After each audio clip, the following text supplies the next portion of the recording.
साल हो चुके हैं मुझे इस गांव में कदम रखे हुए, पर वो एक चीज जो कभी नहीं बदली, वो था चरई का पेड़।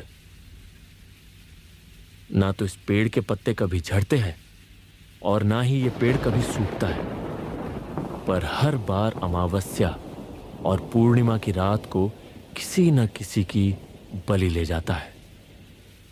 ये पेड़ अब भी वैसा ही है। अब मुझे घर चलना चाहिए।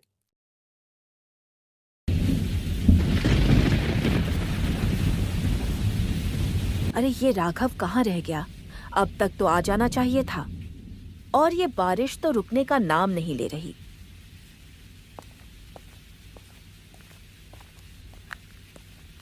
दादी, वो चरई का पेड़ अब भी वैसा ही खड़ा है, सन्नाटा लिए, जैसे मेरे बचपन में था। उसका नाम मत ले राघव। वो पेड़ नहीं, दरवाजा है, नरक का दरवाजा।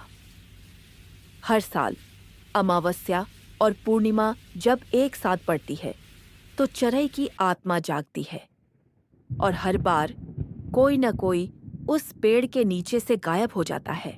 दादी की आंखों में डर नहीं था, वो सच्चाई थी जो साफ साफ झलक रही थी।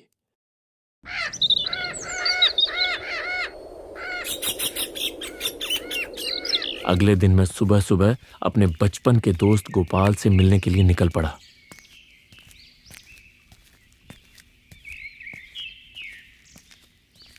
गोपाल तालाब के किनारे बैठा हुआ था। और गोपाल भाई कैसा है? मैं तो ठीक हूँ भाई।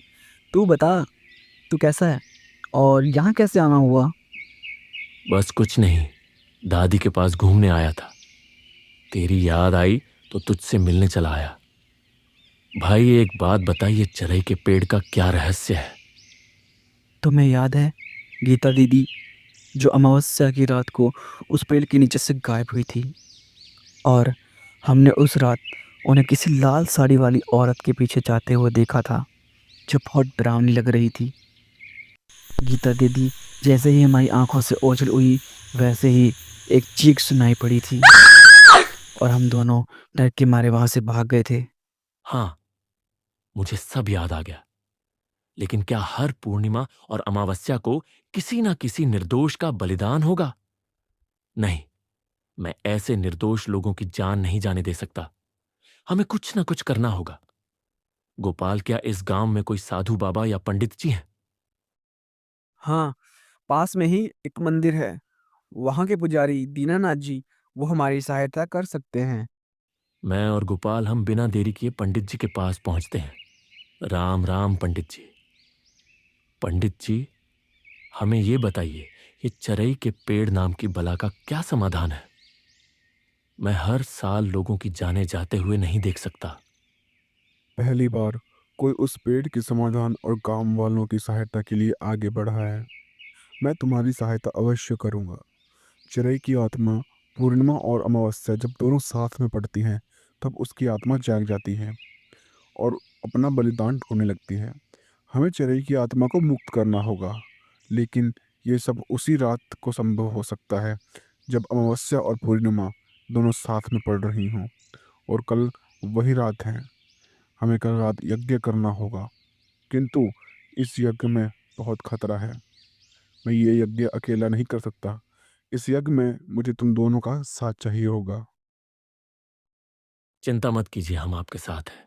मैं गोपाल और पंडित जी अगली रात चरई के पेड़ के पास पहुंचे। पंडित जी ने यज्ञ की तैयारी की और मंत्र पढ़ने शुरू कर दिए। चारों तरफ सन्नाटा छा गया था। कुत्तों के भौंकने की आवाजें आ रही थी। ठंडी हवाएं चलने लगी थी। मैंने देखा गोपाल को कोई अनदेखा साया खींचते हुए झाड़ियों की ओर ले गया। गोपाल! अगले ही पल पंडित जी भी गायब हो गए थे। मैं जैसे ही वापस आया, मैंने देखा एक लाल रंग की साड़ी में औरत हवा में लहराते हुए आ रही है। उसकी आंखें लाल थी, जैसे आंखों में अंगार भरी हो, और बाल बिखरे हुए थे। उसको देखकर मेरी सांसों की गति बढ़ गई थी। अच्छा, तो तुम ही हो, चरई की आत्मा। तूने क्या सोचा तुम लोग मुझे इतनी आसानी से रोक पाओगे? ये तुम्हारी भूल थी और सबसे बड़ी गलती तूने यहाँ वापस आकर कर दी। अब तुझे कौन बचाएगा मुझसे?